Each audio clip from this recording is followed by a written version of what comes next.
On behalf of Yes Bank and BMPA, I welcome you all to this third session of the Financial Knowledge series that we are having for our print industry. Before we begin, I would like to request our panelists and speakers to please come on stage. Mr. Neil Majithia, Mr. Mangesh Kinnare, Mr. Sanjay Agarwal. Thank you. Print industry has been an industry which is very close to my heart. And given a chance, I would just go on and on and on, sharing all the excitements. But let me look at holding on to my horses for the last session. And to begin with, I'll request our President and Zonal Business Head, Mr. Akshay Sabru, to show us the light.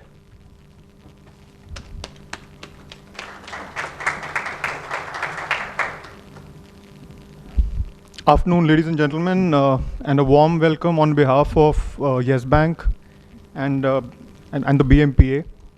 As Vikas said, this is our third engagement in terms of exercise.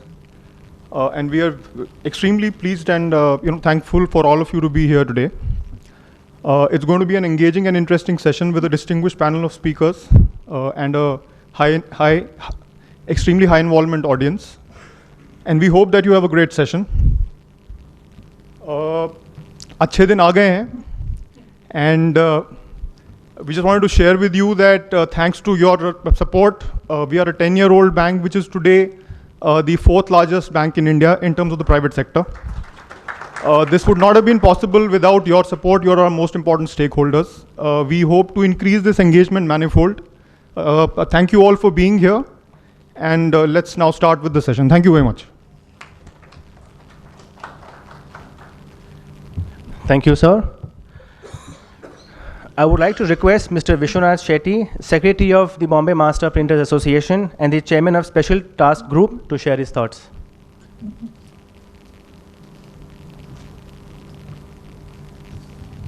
Good evening, everybody. I think we've been welcomed more than once. Welcome again on behalf of the Yes Bank and the BMPA. As we have started this a few years back, it's once again an extension of our continuous education program, the third time with Yes Bank, and we've really gelled well together for the last few years. Now, above the knowledge talk series that we've had with Yes Bank and other activities of BMPA, I would like to remind you all that this year is also the Diamond Jubilee year for the BMPA. We have lots of sessions coming in the next few months, and we have already had a few activities on the chart of Diamond Jubilee this year, including a visit to Germany and a session at the GIPT, and many more things are likely to come. Please keep yourself aware of these and join us to make the Diamond Jubilee celebration a success. Now, we have an interesting session today. I'm sure you'll all enjoy and take home a lot more information which will be useful to you. Before I end my small little talk, I would like to request those who have not registered themselves for the loan or financial benefit from Yes Bank, where they're going to give you a 1:1 audience, the senior most guys who understand your requirements. You will always want to meet them, but it's difficult to meet them. But Yes Bank is offering us a beautiful opportunity where you can go and meet the sanctioning authorities and understand your position, your strengths, your weaknesses. And they'll give you an answer to you on the spot. Maybe they'll ask you for a few details beforehand. Please furnish those details. Though the meeting is now scheduled for the 9th, if there are more people registering, I'm sure they'll extend and give you more of support on this front. Thank you and enjoy the day. Thank you, sir. And yes, we are a bank here to serve the printers, so we are getting more responses. We would be more than pleased to extend the event even to 15th or 20th at a mutually convenient date. To have a seamless event, we would like to first allow our panelists and speakers to share their views. Each of you guys have got your writing pads. Please note down your points, observations, queries, or make a list so that we can have a one-to-one session during the discussion stage. And yes, we are here to take all questions head on. And now I would begin our session with someone who dons many hats. वो आपने सुना हुआ कहावत सर्वगुण संपन्न, वो अगर जानना है वो कैसे है, so you will be meeting our first panelist, Mr. Neil Majithia. Please welcome Mr. Neil Majithia. Neil is a chartered accountant par excellence with over 10 years of experience in domestic and international taxation, company law, debt syndication, and business consulting. Neil has been the secretary of the Western India Regional Council of ICAI and is also an active member of the membership and PR committee of the Bombay Chartered Accountants Society and also the Chamber of Tax Consultants of India.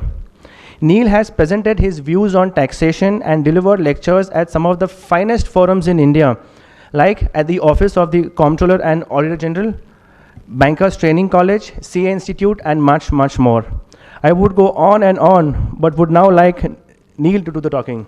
Please welcome Mr. Neil Majithia.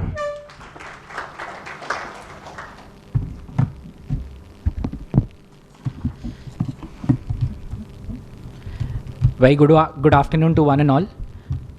It's indeed a pleasure to be here and a great opportunity for me to relearn the subject of income tax.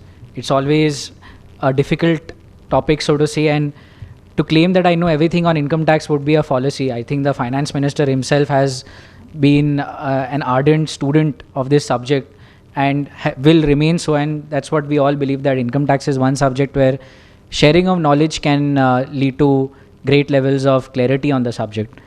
At the outset, I extend my thanks to the Bombay Master Printers Association and Yes Bank, Vikas, Samar, Akshay, Sanjay, and Manish for having us here. And I congratulate the association for its 60th year, its Diamond Jubilee, and of course to Yes Bank for being the fourth largest private bank in the country today. Coming to my topic per se, I was given 30 minutes to probably talk on what the budget has to offer or what the Income Tax Act has got amended, so to say, and what are the intricacies and challenges that it possesses.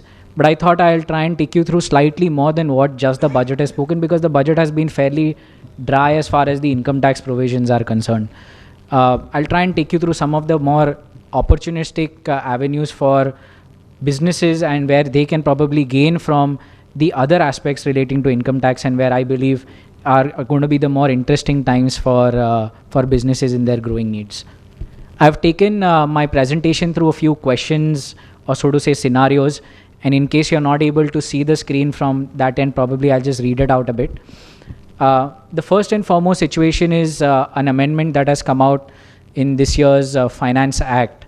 One of the amendment talks about a situation where we have a person, Mr. A, who is the owner of a residential property. Let's say I'm owning a house in Walkeshwar.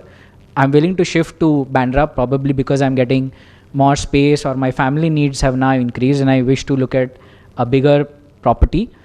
And I'm looking at more than one house as a replacement. So I'm looking at two properties, so to say. So what are the tax issues that one would really look at?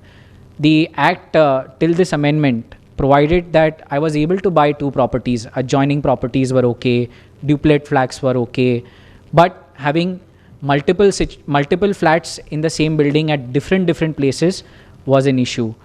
But the amendment this year has sought to overrule quite a few decisions of various courts and tribunals, and it has made it very clear that we want to define the word a to mean only one. Now, ideally, one would really think in the English language, a would stand for a singular, but somehow in the Income Tax Act, the way in which we've been very, so to say, smart in trying to do our tax planning, we've broken down the wall in between. We've shown that these are a duplex flat has got a single entrance, and so to say, so we've defined two flats to be a, and that is the way in which we Indian businesses, chartered accountants have been very great at what we do. Now, the finance minister has realized this, and the various courts which have decided that a can be more than just one house. So I could have had three flats adjoining, broken down the walls, and could be regarded as one premises. But now they've said that a means one. And now they've said that if you have sold a property and you wish to reinvest the gains in another property, then you would be restricted to claiming the exemptions available for reinvestments only against that one property. How does this impact most of us? Typically, we know that real estate has been an area of growing interest and will always remain so for most of us. And the opportunities of pricing today available are at good prices compared to what they were a few years back. The increase in the rates have been not that great. So people are looking at investing at this stage, maybe selling it off 3-4 years later, looking at certain gains, or looking at the needs of a growing family, trying to see if we can shift to the suburb side and try and gain from better rates at this point in time. Now, these issues are going to probably restrict the way in which many of us are going to look at these transactions, and so to say, the tax implications are going to be slightly higher or would be substantial when one tries to see that, do I need to look at investment in a property for the sake of expansion of a flat, expansion of a family needs and the likes. So earlier, there were tests laid down by the courts which said that if I have a single water connection, if I have a single meter, if I have a single entrance to the house, now all those tests are done away with, and the subjectivity to the law has been is going to be reduced now, where you say that is only one, so I have to look at one flat with one single entrance which is mentioned in the plan, which is approved by the municipal authorities, and that is going to be my single point of discussion when it comes to taxation. So most of you all who are looking to either buy a flat or have bought a flat, if you've bought a flat, great, you've got the opportunity of looking at being more than one. But people who are looking at selling a property and investment in a residential flat, that opportunity is going to come down. The other amendment that has got coupled with this is there was an opportunity to sell an asset and invest in bonds of NHAI or rural electrification. Those bonds had a limit of 50 lakhs per annum that we would be able to invest in. Now what has happened is that people used to sell their property. I had an opportunity to invest the entire sale consideration, but today any flat being sold in the city of Mumbai, 50 lakhs is a very small amount of sale consideration. We are looking at a minimum of 1 crore or 2 crore rupees that one would really look at. So 50 lakh rupees of reinvestment really does not save much tax for us and is a very small opportunity. People earlier used to try and take advantage of the fact they would invest